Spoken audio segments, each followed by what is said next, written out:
നമസ്കാരം. ഈ വാർത്താ ദിനത്തിൽ ഇതുവരെയുള്ള വാർത്തകൾ സമഗ്രമായി പ്രേക്ഷകരെ അറിയിക്കുന്ന വാർത്താ സന്ധ്യ ആരംഭിക്കുകയാണ്. എല്ലാ പ്രേക്ഷകർക്കും വാർത്താ സന്ധ്യയിലേക്ക് സ്വാഗതം. ആദ്യ വാർത്ത: പാർട്ടിയിൽ അടിമുടി തിരുത്തൽ വേണമെന്ന് CPIM പ്രവർത്തന റിപ്പോർട്ട്. EP ജയരാജനെ LDF കൺവീനർ സ്ഥാനത്ത് നിന്ന് ഒഴിവാക്കിയതാണ് എന്നാണ് റിപ്പോർട്ടിൽ സ്ഥിരീകരിക്കുന്നത്. വിവാദ പ്രസ്താവനകളിൽ നിന്ന് മന്ത്രി സജി ചെറിയാന് വിമർശനമുണ്ട്. ഭരണത്തിരക്കുകൾക്കിടയിലും പാർട്ടി കാര്യങ്ങളിൽ സജീവമായി പങ്കെടുക്കുന്നു എന്നാണ് പ്രവർത്തന റിപ്പോർട്ടിൽ മുഖ്യമന്ത്രിക്ക് പ്രശംസ. സംസ്ഥാന സെക്രട്ടറി MV ഗോവിന്ദൻ അവതരിപ്പിച്ച പ്രവർത്തന റിപ്പോർട്ടിലാണ് മുഖ്യമന്ത്രിയുടെ പ്രവർത്തനങ്ങളെ പ്രശംസിക്കുന്നത്. മുഖ്യമന്ത്രി എന്ന നിലയിലുള്ള ഭരണപരമായ തിരക്കുകൾ ഉണ്ടെങ്കിലും പിണറായി വിജയൻ സംഘടനാ കാര്യങ്ങളിൽ സജീവമായി ഇടപെടുന്നുണ്ടെന്നാണ് സംഘടനാ റിപ്പോർട്ടിലെ നിരീക്ഷണം. പാർട്ടി സെന്ററിനെ സഹായിക്കുന്നതിനും മുഖ്യമന്ത്രി സമയം കണ്ടെത്തുന്നുണ്ടെന്നും റിപ്പോർട്ടിൽ പരാമർശമുണ്ട്. BJP നേതാവുമായി കൂടിക്കാഴ്ച നടത്തി വിവാദത്തിലായതിനു പിന്നാലെ LDF കൺവീനർ സ്ഥാനത്ത് നിന്ന് EP ജയരാജനെ ഒഴിവാക്കി തന്നെയാണെന്ന സ്ഥിരീകരണമാണ് സംഘടനാ റിപ്പോർട്ടിലെ മറ്റൊരു പ്രധാന പരാമർശം. EP ജയരാജനെ കൺവീനർ സ്ഥാനത്ത് നിന്ന് ഒഴിവാക്കിയെന്ന ഒറ്റവരി പരാമർശമാണ് റിപ്പോർട്ടിലുള്ളത്. മന്ത്രിയും സംസ്ഥാന സെക്രട്ടേറിയറ്റ് അംഗവുമായ സജി ചെറിയാനെതിരെയും റിപ്പോർട്ടിൽ വിമർശനമുണ്ട്. സംസാരിക്കുമ്പോൾ സൂക്ഷിക്കണമെന്നതാണ് മന്ത്രി സജി ചെറിയാനെതിരായ വിമർശനം. ഭരണഘടന കുന്തം കൊടച്ചക്രം പരാമർശത്തിന്റെ പേരിൽ മന്ത്രിസ്ഥാനം രാജിവെക്കേണ്ടി വന്ന പശ്ചാത്തലം ഓർമ്മിച്ചായിരിക്കണം സംഘടനാ റിപ്പോർട്ടിലെ ഈ മുന്നറിയിപ്പ്. സംസ്ഥാനത്തെ പാർട്ടിയിൽ വിഭാഗീയത ഇല്ലാതായെങ്കിലും സംഘടനാപരമായ ദൌർബല്യങ്ങൾ ഇപ്പോഴും നിലനിൽക്കുന്നതായി റിപ്പോർട്ട് ചൂണ്ടിക്കാട്ടുന്നു. ഇത് പരിഹരിക്കാൻ പാർട്ടിയിൽ അടിമുടി തിരുത്തൽ വേണമെന്നാണ് റിപ്പോർട്ടിലെ ആവശ്യം. സംഘടനാ ദൌർബല്യങ്ങൾ പരിഹരിച്ചാൽ മാത്രമേ മൂന്നാമതും തുടർഭരണമെന്ന ലക്ഷ്യം കൈവരിക്കാനാകൂവെന്നും റിപ്പോർട്ടിൽ പറയുന്നുണ്ട്.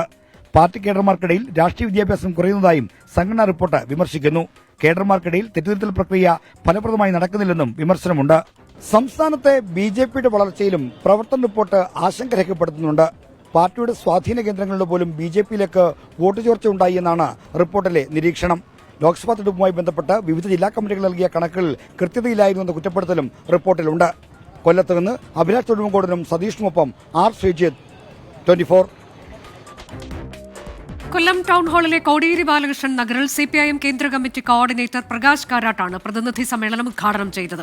കരട് രാഷ്ട്രീയ പ്രമേയത്തിലെ നവഫാഷിസ പ്രയോഗത്തെ പ്രകാശ് കാരാട്ട് ന്യായീകരിച്ചു.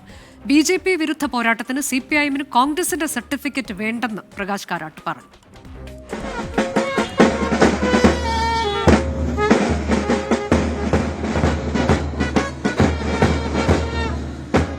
CPIM കേന്ദ്ര കമ്മിറ്റി അംഗം AK ബാലനാണ് പതാക ഉയർത്തിയത്.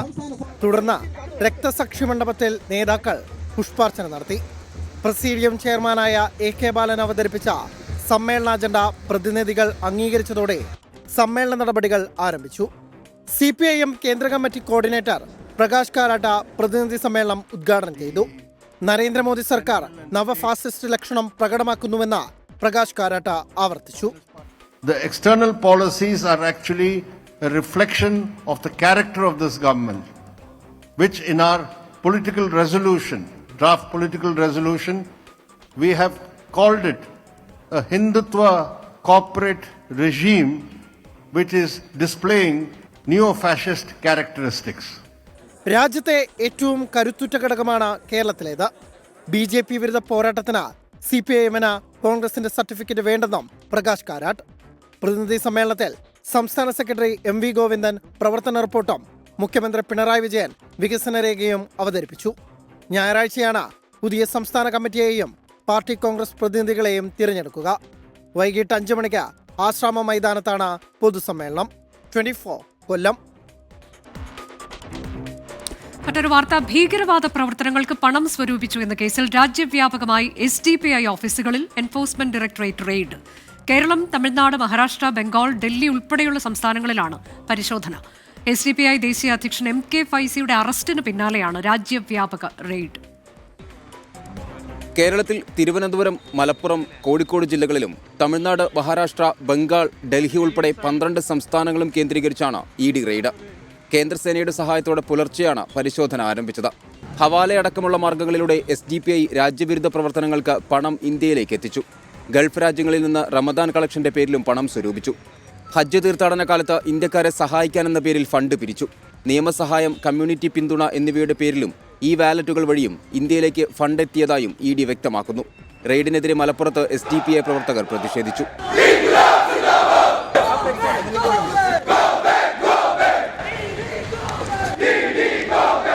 വിവിധയിടങ്ങളിൽ നടന്ന റെയ്ഡിൽ computer, hard disk, mobile phone, രസീദ് ബുക്കുകൾ, ലഘുലേഖ എന്നിവ പിടിച്ചെടുത്തു.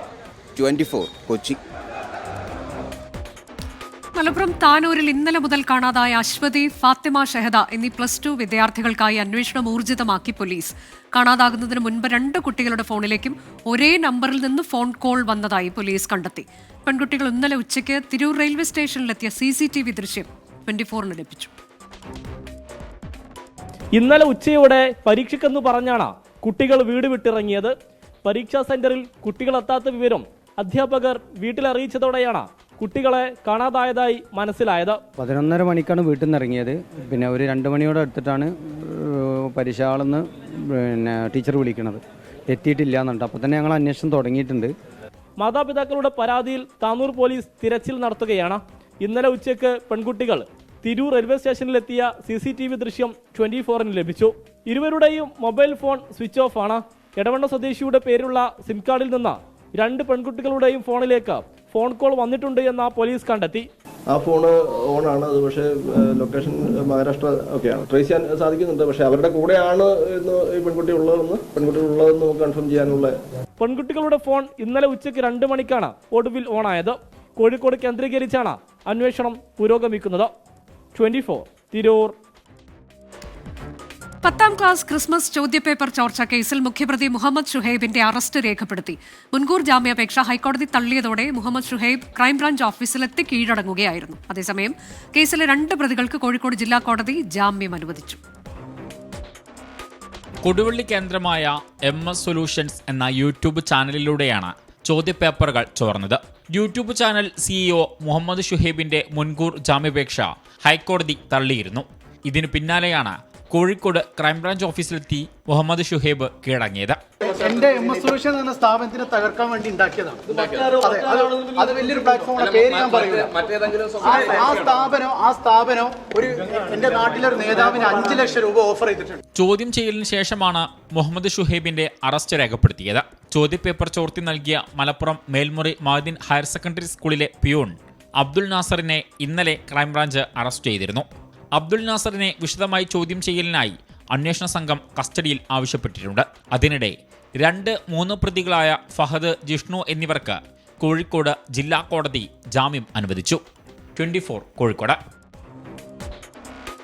CITU നേതാവ് KN ഗോപിനാഥിനെതിരെ വനിതാ കമ്മീഷന് പരാതിയുമായി ആശാ വർക്കേഴ്സ്. കേന്ദ്രമന്ത്രി സുരേഷ് ഗോപിയുടെ സന്ദർശനവുമായി ബന്ധപ്പെട്ട പരാമർശത്തിനെതിരെയാണ് പരാതി. അന്വേഷണം നടത്തി ശിക്ഷ ഉറപ്പാക്കണമെന്നാണ് കേരള ആശാ ഹെൽത്ത് വർക്കേഴ്സ് അസോസിയേഷന്റെ ആവശ്യം. അതേസമയം ശനിയാഴ്ച വനിതാ ദിനത്തിൽ കൂടുതൽ ആളുകളെ പങ്കെടുപ്പിച്ച് സംഗമം നടത്താനാണ് തീരുമാനം.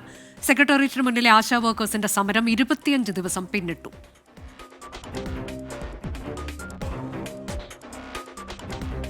മറ്റൊരു വാർത്ത.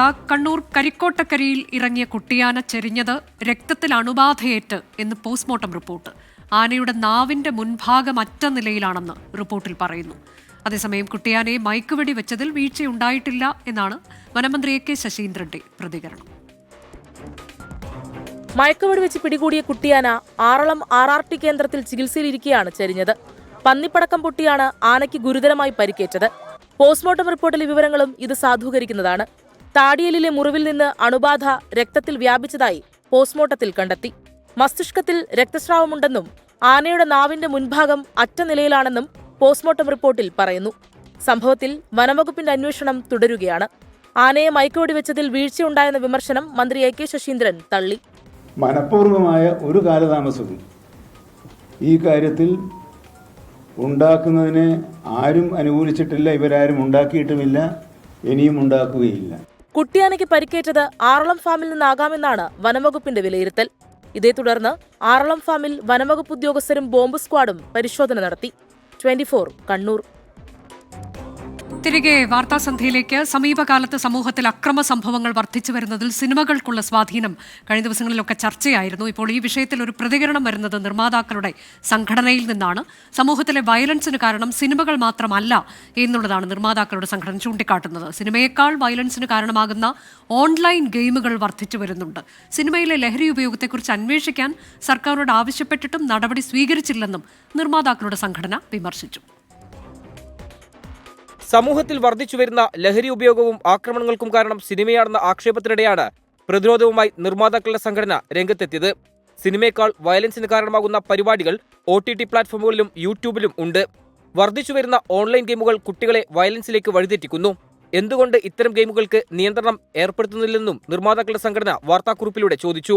സിനിമ സമൂഹത്തിന്റെ പരിച്ഛേദമാണ്. സിനിമ സമൂഹത്തെ സ്വാധീനിക്കുന്ന ഒരു ഘടകമാണെങ്കിലും സിനിമയെ മാത്രം പൂർണ്ണമായും കുറ്റപ്പെടുത്തുന്നത് ശരിയല്ല. സെറ്റുകളിൽ നടന്മാരുടെ ലഹരി ഉപയോഗത്തിനെതിരെ നടപടിയെടുക്കാൻ സർക്കാരിനോട് നേരത്തെ ആവശ്യപ്പെട്ടിരുന്നു. എന്നാൽ ഫലമുണ്ടായില്ല. ലഹരിക്ക് അറുതി വരുത്താൻ സർക്കാർ സ്വീകരിക്കുന്ന നടപടികൾക്ക് പൂർണ്ണ പിന്തുണയും നിർമ്മാതാക്കളുടെ സംഘടന പ്രഖ്യാപിച്ചിട്ടുണ്ട്. 24 കൊച്ചി. കൗമാരക്കാരിലെ ലഹരിയും അക്രമവുമായി ബന്ധപ്പെട്ട് ഞെട്ടിപ്പിക്കുന്ന വാർത്തയാണ് ഇന്നും കൊച്ചിയിൽ നിന്ന് പുറത്തു വന്നത്. 10 വയസ്സുകാരിക്ക് 12 വയസ്സുള്ള സഹോദരൻ നിരോധിത ലഹരി വസ്തു നൽകി. വീട്ടിൽ കുട്ടി അക്രമാസക്തനായതോടെയാണ് വിവരങ്ങൾ പുറത്തറിയുന്നത്. 12-കാരനെ ലഹരി വിമുക്തി കേന്ദ്രത്തിൽ ചികിത്സയ്ക്കായി പ്രവേശിപ്പിച്ചു.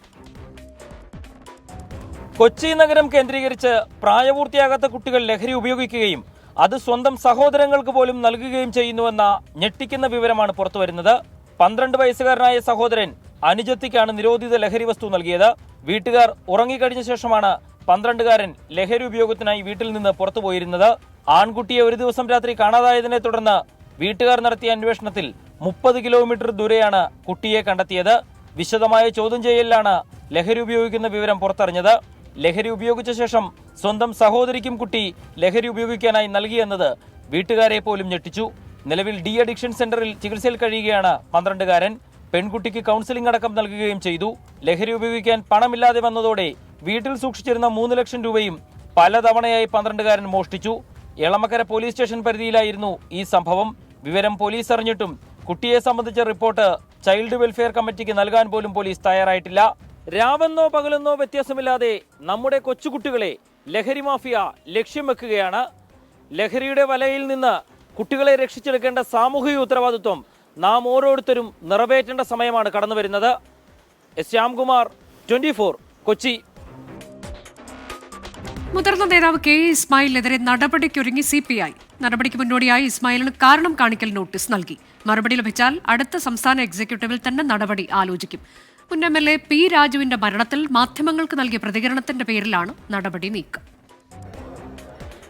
ഇന്ന് ചേർന്ന CPI സംസ്ഥാന എക്സിക്യൂട്ടീവാണ് കെ ഇസ്മായിലിനെതിരായ നടപടിക്ക് തുടക്കം കുറിച്ചത്. മുൻ MLA പി രാജുവിന്റെ നിര്യാണത്തിന് പിന്നാലെ പാർട്ടിയെ പരോക്ഷമായി കുറ്റപ്പെടുത്തുന്ന തരത്തിൽ മാധ്യമങ്ങൾക്ക് നൽകിയ പ്രതികരണം ചൂണ്ടിക്കാട്ടി CPI എറണാകുളം ജില്ലാ കൌൺസിൽ സംസ്ഥാന എക്സിക്യൂട്ടീവിന് പരാതി നൽകിയിരുന്നു. പി രാജുവിനെതിരായ നടപടി കൺട്രോൾ കമ്മീഷൻ റദ്ദാക്കിയിരുന്നതായി കെ ഇസ്മായിൽ മാധ്യമങ്ങളോട് പറഞ്ഞിരുന്നു. ഇത് വസ്തുതാവിരുദ്ധമാണെന്ന് ചൂണ്ടിക്കാട്ടിയാണ് എറണാകുളം ജില്ലാ കൌൺസിൽ പരാതി നൽകിയത്. പരാതി പരിഗണിച്ച CPI സംസ്ഥാന എക്സിക്യൂട്ടീവ് വിട്ടുവീഴ്ച വേണ്ടെന്ന നിലപാടെടുക്കുകയായിരുന്നു. നടപടിയെടുക്കാനുള്ള നിർദ്ദേശത്തെ സംസ്ഥാന എക്സിക്യൂട്ടീവിൽ ഒരാൾ മാത്രമാണ് എതിർത്തത്. കോഴിക്കോട് നിന്നുള്ള TV ബാലനാണ് എതിർപ്പ് പ്രകടിപ്പിച്ചത്. നടപടിയെടുക്കുന്നതിന്റെ ഭാഗമായി കെ ഇസ്മായിലിനോട് വിശദീകരണം തേടും. വിശദീകരണം ലഭിച്ചാൽ തൊട്ടടുത്ത എക്സിക്യൂട്ടീവ് യോഗം തന്നെ ഇക്കാര്യം പരിഗണിച്ച് തീരുമാനത്തിലേക്ക് പോകും. നേരത്തെ പാലക്കാട് ജില്ലാ നേതൃത്വവുമായി ബന്ധപ്പെട്ട പ്രശ്നങ്ങളിലും കെ ഇസ്മായിലിനെതിരെ നടപടിക്ക് നീക്കമുണ്ടായിരുന്നു. എന്നാൽ ദേശീയ നേതൃത്വം ഇടപെട്ട് നടപടി ഒഴിവാക്കുകയാണ് ഉണ്ടായത്. മാധ്യമങ്ങളോട് പ്രതികരിക്കുമ്പോൾ പാർട്ടിക്കെതിരായ സമീപനം സ്വീകരിക്കരുതെന്ന് അന്ന് ജനറൽ സെക്രട്ടറി ഡി രാജ ഇസ്മായിലിനോട് അഭ്യർത്ഥിച്ചിരുന്നു. ഇത് ലംഘിച്ചാണ് ഇപ്പോഴത്തെ പ്രതികരണമെന്നാണ് സംസ്ഥാന നേതൃത്വം ചൂണ്ടിക്കാട്ടുന്നത്. കെ ഇസ്മായിലിനെ പാർട്ടി സമ്മേളനങ്ങൾ പങ്കെടുപ്പിക്കുന്ന നിർദ്ദേശവും സംസ്ഥാന നേതൃത്വം കീഴ്ഘടകങ്ങൾക്ക് നൽകുന്നുണ്ട്. ആർ ശ്രീജിത്ത്, 24 തിരുവനന്തപുരം. തന്നെ വിമർശിച്ച SFI നേതാക്കൾക്ക് കവിതയിലൂടെ മറുപടിയുമായി മുതിർന്ന CPI നേതാവ് G സുധാകരൻ. യുവതയിലെ കുന്തവും കൊടച്ചക്രവും എന്ന പേരിലാണ് കലാകൗമുദി വാരികയിൽ കവിത. SFIയിൽ മാലിന്യങ്ങൾ അടിഞ്ഞുകൂടിയതിനെ പറ്റിയാണ് താൻ പറഞ്ഞതെന്നാണ് G സുധാകരന്റെ പ്രതികരണം. ഭരണഘടനയുമായി ബന്ധപ്പെട്ട് മന്ത്രി സജി ചെറിയാൻ നടത്തിയ വിവാദ പ്രയോഗമാണ് കവിതയുടെ പേര്. യുവതയിലെ കുന്തവും കൊടച്ചക്രവും. സ്വാതന്ത്ര്യം, സമത്വം, സാഹോദര്യം എന്നിങ്ങനെ നേരായി വായിക്കാൻ ക്ഷമയില്ലാത്തവർ എന്നാണ് കവിതയിലൂടെ G സുധാകരന്റെ വിമർശനം. കൊടിപിടിക്കാൻ വന്നുകൂടിയവരിൽ കള്ളത്തരം കാണിക്കുന്നവരുണ്ടെന്നും അസുരവീരന്മാരെന്നും കവിതയിൽ SFI നേതാക്കളെ വിമർശിക്കുന്നു. SFIയിലെ മാലിന്യങ്ങളെക്കുറിച്ചാണ് താൻ പറഞ്ഞതെന്നാണ് G സുധാകരന്റെ പ്രതികരണം. നമ്മുടെ നയങ്ങൾക്ക് വിപരീതമായി പ്രവർത്തിക്കുന്നവരും ആശയം വെച്ച് പുലർത്തുന്നവരും കുറച്ചുപേർ കടന്നു കയറി അവർ കാണിക്കുന്ന അതിക്രമങ്ങളാണ് കവിതയ്ക്കകത്തുള്ളത്. അപ്പോൾ SFIക്ക് എതിരല്ലെന്ന് മാത്രമല്ല SFIയുടെ പാരമ്പര്യത്തെ മലിനപ്പെടുത്താൻ ശ്രമിക്കുന്നവർക്കെതിരായിട്ടാണ്. താൻ ഉൾപ്പെടുന്ന രക്തസാക്ഷി കുടുംബത്തെ അധിക്ഷേപിക്കുന്നവർക്കെതിരെ നടപടി വേണമെന്നും G സുധാകരൻ. പോരാടി രക്തസാക്ഷിയായവരുടെ കുടുംബങ്ങളെ ആക്ഷേപിക്കുന്നു, കല്ലെറിയുന്നു. അപ്പോൾ ആ കുടുംബങ്ങൾക്ക് വേദനയുണ്ടാകുന്നു.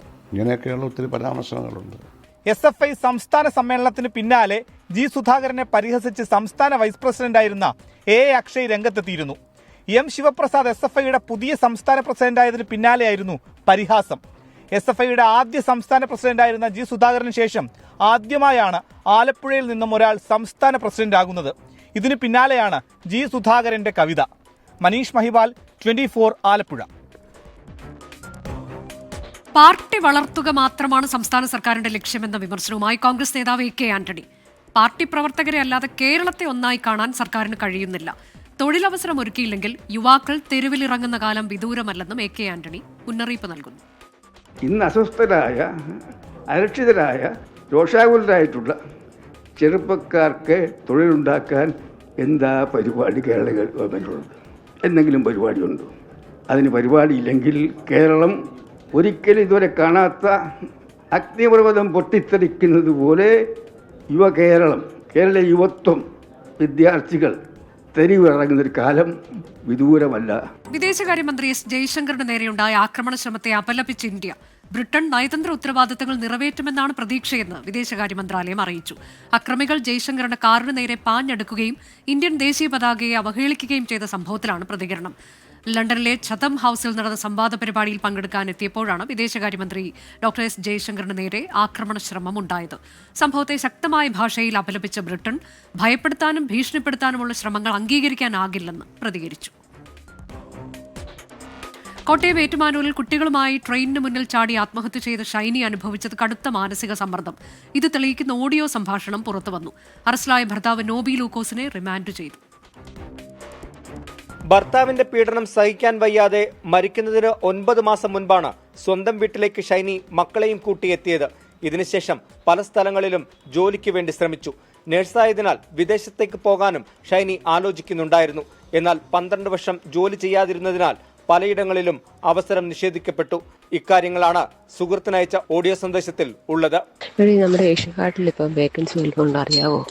നീ ഇവിടെ ഇപ്പം ആരെങ്കിലും അറിയുന്നവരുണ്ടോ എന്ന് വിളിച്ചു ചോദിക്കാവൂടി. നാട്ടിലെങ്ങും ഒന്നും കിട്ടുന്നില്ല. ഞാൻ ഒത്തിരി തപ്പി. ആ സമയം കൊണ്ട് നമുക്കൊരു പ്രസന്റ് എക്സ്പീരിയൻസ് ആവുകയും ചെയ്യും. ആ സമയം കൊണ്ട് നമുക്ക് ജോലിയും ചെയ്യാമായിരുന്നല്ലോ, ഓർത്തുകൊണ്ടിരിക്കുകയായിരുന്നു. ഭർത്താവ് നോബിയെക്കുറിച്ചുള്ള കാര്യങ്ങളും ഓഡിയോയിൽ സൂചിപ്പിക്കുന്നുണ്ട്. വിവാഹമോചന കേസിൽ ഹാജരാകാൻ നോബി തയ്യാറായില്ല. പലതവണ നോട്ടീസ് നൽകിയിട്ടും ഇത് വാങ്ങിയില്ലെന്നും ഓഡിയോ സന്ദേശത്തിൽ പറയുന്നു. ഫെബ്രുവരി 17 ഡേറ്റ് ഉണ്ടായിരുന്നു. അതിനും പുള്ളി വന്നില്ല. പുള്ളിക്ക് നാട്ടിൽ വന്നിട്ടുണ്ട്, ആരും വന്നില്ല. ഈ ലെറ്റർ അവർ കൈപ്പറ്റുന്നില്ല. ഇപ്പം 3-4 പ്രാവശ്യമായി. നീണ്ടു പോകുന്ന പരിപാടിയാണ്. അതിപ്പോൾ ഒരു തീരുമാനവും ആവുന്നില്ല. അതിപ്പോൾ ഇത്ര നാളായി ഇങ്ങനെ നിൽക്കാൻ തുടങ്ങിയിട്ട്. ഈ 2 കാര്യങ്ങളിലും ഷൈനി കടുത്ത മാനസിക സമ്മർദ്ദത്തിലായിരുന്നു എന്നാണ് ബന്ധുക്കളും പറയുന്നത്. അതേസമയം ഇന്നലെ അറസ്റ്റിലായ ഭർത്താവ് നോബി ലൂക്കോസിനെ റിമാൻഡ് ചെയ്തു. 24 Kottayam. Kozhikode government law college വിദ്യാർത്ഥിനി മൗസ മെഹറിസിന്റെ ആത്മഹത്യയിൽ ആൺ സുഹൃത്ത് അറസ്റ്റിൽ. കോവൂർ സ്വദേശി അൽഫാൻ ഇബ്രാഹിമാണ് അറസ്റ്റിലായത്. ആത്മഹത്യാ പ്രേരണ കുറ്റമാണ് ചുമത്തിയത്. കഴിഞ്ഞ മാസം 24-നാണ് നിയമവിദ്യാർത്ഥിനിയും തൃശൂർ സ്വദേശിനിയുമായ മൗസ മെഹറിനെ വെള്ളിമാട് കുന്നിലെ താമസ സ്ഥലത്ത് മരിച്ച നിലയിൽ കണ്ടെത്തിയത്. മരണത്തിൽ ദുരൂഹതയുണ്ടെന്നാരോപിച്ച് സുഹൃത്തുക്കളും ബന്ധുക്കളും രംഗത്തെത്തിയിരുന്നു. തുടർന്ന് നടത്തിയ അന്വേഷണത്തിലാണ് ആൺ സുഹൃത്ത് അൽഫാന്റെ അറസ്റ്റ് ചേവായൂർ പോലീസ് രേഖപ്പെടുത്തിയത്. വയനാട് വൈത്തിരിയിൽ നിന്നാണ് ഇയാളെ പിടികൂടിയത്. അവരുടെ സൗഹൃദത്തിലായിരുന്നു. സൗഹൃദത്തിന് ശേഷം ഇവർ പ്രണയം പോലെയായി. അതിനുശേഷം ഇവൾ പിന്മാറാൻ വേണ്ടി ശ്രമിച്ച സമയത്ത് അവളെ പിന്മാറാൻ അനുവദിക്കാത്ത രീതിയിൽ അവൻ പിന്നാലെ ശല്യം ചെയ്യുകയും അവളെ ദേഹോപദ്രവേൽപ്പിക്കുകയും പബ്ലിക്കായിട്ട് ഒരു തീപ്പെട്ടി എന്ന് പറഞ്ഞ ചായക്കടയുടെ അവിടെ വെച്ചിട്ട് അവിടെ ആക്രമിക്കുകയൊക്കെ ചെയ്യുകയുണ്ടായി. ഒരാളെ പ്രണയത്തിലായാൽ ആ കുട്ടിക്ക് വേണമെങ്കിൽ പിന്മാറാനുള്ള സ്വാതന്ത്ര്യം കുട്ടിക്കുണ്ട്. അതിന് സമ്മതിക്കാത്ത രീതിയിൽ അവൻ പിന്നാലെ കൂടി പോകാനുള്ളത് ചെയ്ത് അവൻ്റെ ജീവിതം നശിപ്പിക്കുന്ന രീതിയിലേക്ക് വരുമ്പോൾ ആ കുട്ടിക്ക് മറ്റു മാർഗ്ഗമില്ലാത്തതുകൊണ്ട് ആത്മഹത്യ ചെയ്തു എന്ന രീതിയിൽ നമ്മളിപ്പോൾ കാണുന്നത്. ഫെബ്രുവരി 23-ന് രാത്രി ചായക്കടയിൽ ആളുകൾ നോക്കി നിൽക്കെ അൽഫാൻ മൗസിയെ മർദ്ദിച്ചിരുന്നു. തുടർന്ന് മൊബൈൽ ഫോൺ ബലമായി പിടിച്ചു വാങ്ങുകയും ചെയ്തിരുന്നു. ഇതേ തുടർന്നുണ്ടായ തർക്കമാണ് ആത്മഹത്യയിലേക്ക് നയിച്ചതെന്ന് പോലീസ് പറഞ്ഞു. മൗസിയിൽ നിന്നും പ്രതി കൈക്കലാക്കിയ ഫോൺ പോലീസ് കണ്ടെടുത്തു. അൽഫാനെതിരെ മഹാരാഷ്ട്രയിൽ ഒരു പണമിടപാട് കേസുമായി ബന്ധപ്പെട്ട് അന്വേഷണം നടക്കുകയാണ്. 24 കോഴിക്കോട്. ഇന്നത്തെ സ്വർണ്ണവില. ഇന്നത്തെ സ്വർണ്ണനിരക്ക് സമർപ്പിക്കുന്നത് സ്പർശ ഗോൾഡ് ആൻഡ് ഡയമണ്ട്സ്. ഫിജിറ്റലാകൂ ഇനി സ്പർശയോടൊപ്പം.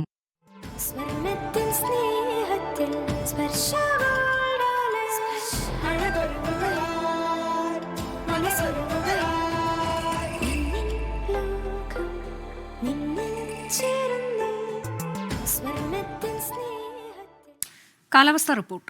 ഇപ്പോഴത്തെ കാലാവസ്ഥ സമർപ്പിക്കുന്നത് Berger Paints, 100 years of trust.